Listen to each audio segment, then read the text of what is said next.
mar puonjruok kendo sumruok paro kagilalore e weche mag neno ni yuto margi ojiwore.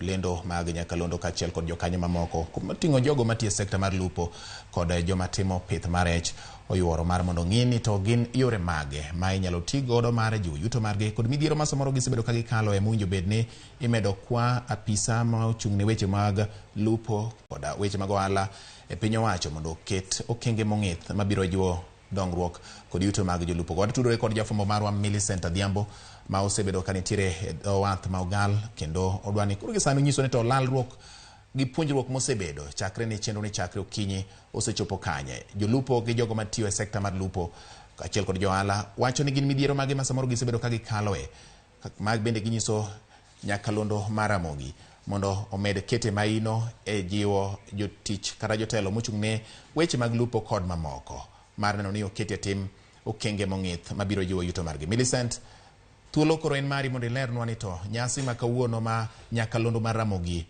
obago e dho wath ma ogal jopiny joma tiyo e sekta mar lupo kaachiel kod johala to wachang'o i wachni. Erokamano ahinya George Bati, achiel kachiel kwawuok e dho wath ma Ogal Beach kuma chenro mane okel kod nyakalondo mar Ramogi ogo e tach chakre onyango mabende nwaselieko ne oganda gino madhi nyime kaendi ka makore kod kembe mopogore opogore mar lalruok kod jogo ma odak e alwora mar nam kata jogo matimo ohala e dho wedhe mopogore opogore mar neno ni olok ngimagi kendo midhiero ma gisebedo ka gikalo e okenge ma ginyalo keto mar neno ni gikedo kod okenge ma kamago mar neno ni e dho wath kaendi ngima jonam olokre. Machiegni nyalo kod moga jwang'a boteri achiel kachiel nyaka ir jatend migawo mag weche lupo e kaunti ma Kisumu kaendi ma bende ang' nachak kode en be noyuore na kuom kembe gonge ma weche lupo ober alwora kata dho wadhni. Machiegni jatelo ang' ni chak inyiswa gi nyingi mondo inyisa ni to e thuolo mokalo kaendi e dho wadhni en achiel kuom dho wedhe manoyudo lal ma ng'eny ahinya kopogore kod dho wedhe mamoko ma bende norado gi midhiero mar tho rech. Kaka tend kaunti ma Kisumu to migawo mari mar weche lupo ma ochung' ne ng'iyo ngima jalupo ngima janam kendo kaka inyal ting' gi malo yore mopogore opogore.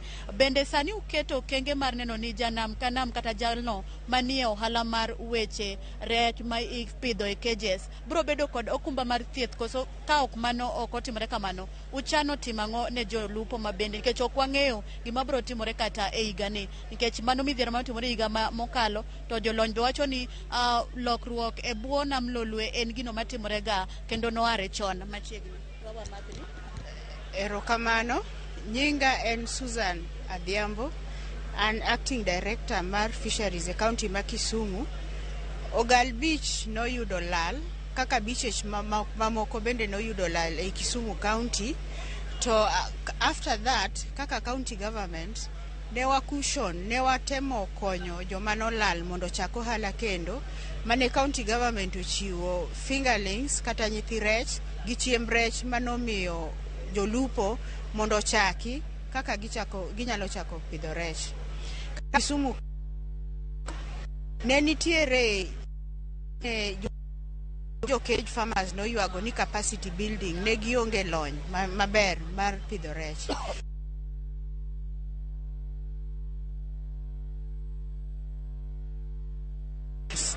Mapuonjo jopith rech e yore mabeyo minyalo pidhgo rech. Mar ariyo, wasetudo jonam gi banks kaka for example Equity Bank mochako loso product mar insurance manyalo gima chal kamano timre kendo to dhi yudo ka gise kao okang' mar kao insurance mondo manyalo konyogi ka gilal. Mar adek, wakwayo jolupo te nodonje sako maginyalo timo personal savings makata ka giyudo lal machal kamae to ginyalo yudo loan magikano giwegi makonyogi dok e ohala. To bende usekushon gi weche mag yudo kumba mag thieth ma sama girado gi midhiero machal gi mane girado godo to giyudo kaka ikonyogi kata giyudo compensation kuom jogo ma bende ging'ado godo kumba. Compensation to kaka government compensation ok ne watimo compensation, ne wamiyo gi amiya stimulus program maginyalo chako go to compensation is very tek mondo government bro advise farmers a best way maginyalo cushion themselves ka giyudo problem. Kaka county government watudre gi jomoko mondo yud kaka ginyalo resre ka giyudo kom. Kaka nawacho, wasewuoyo gi banks, gi Equity, nitiere commercial bank kata AFC makoro nyalo cushion jonam mondo ka giyudo lal machal kamano to ginyalo cushion themselves. Pero kamana enya machiegni abro dhir jalony mawuok e kambi mar Kemfree kapok abiro iri jakom. E thuolo ni endi nitiere gigo miwacho mang'eny mabende utimoga. Kaka niwacho chien kanyo gima kizungu dendo ni upwhelming en gima noya chon.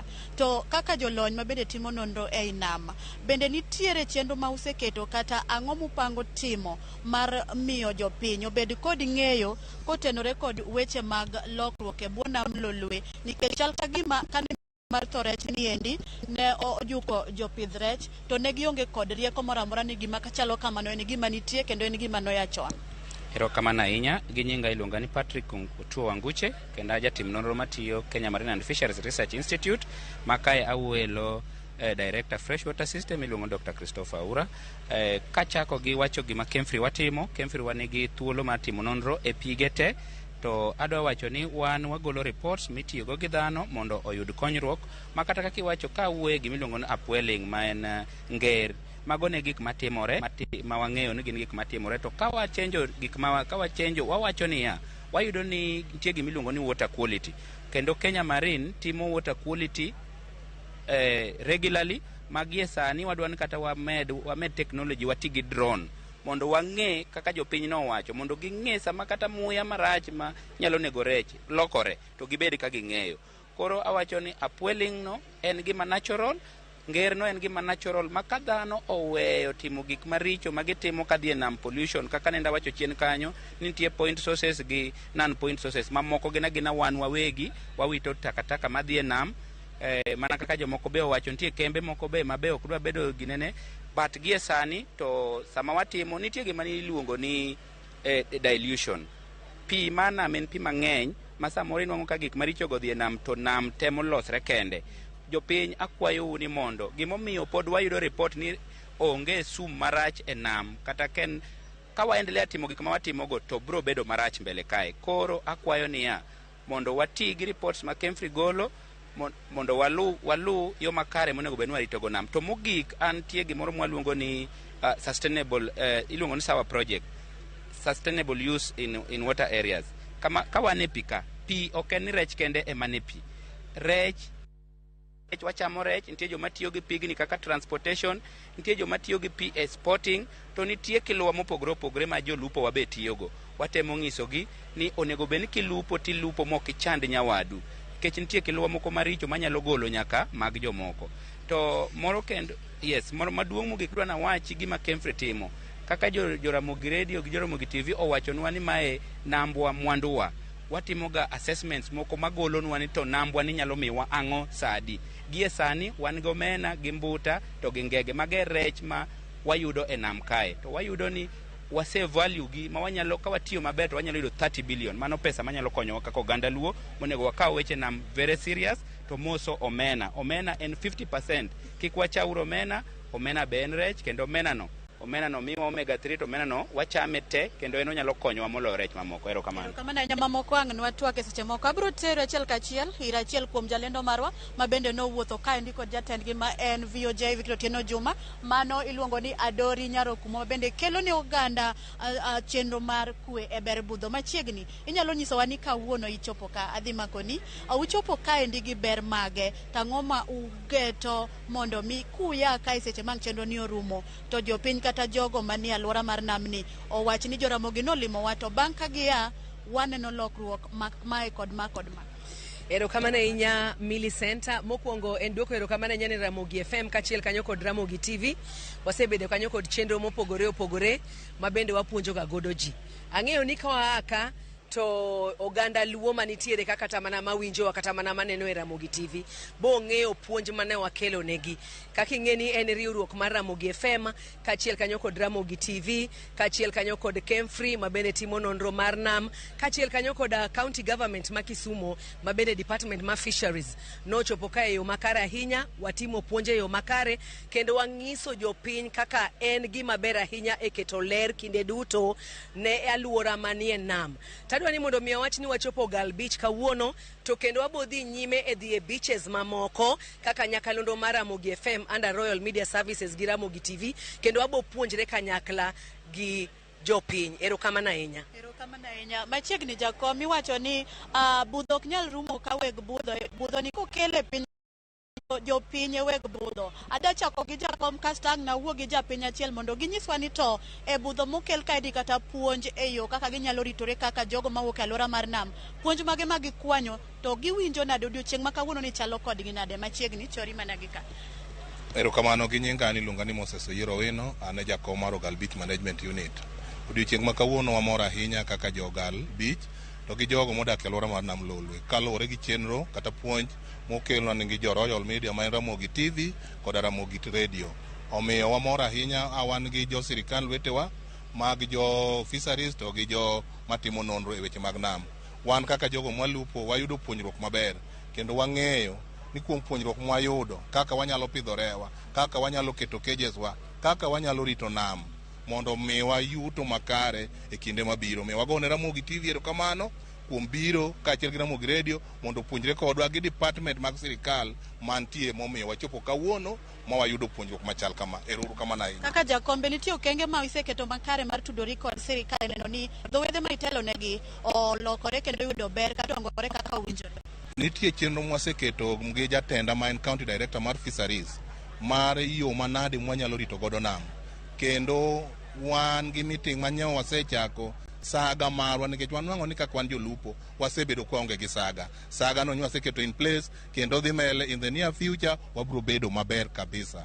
Gisani bende wan kaka jolupo waseriwore gi yo manade mwanyalo rito go nam e weche makilwa maricho.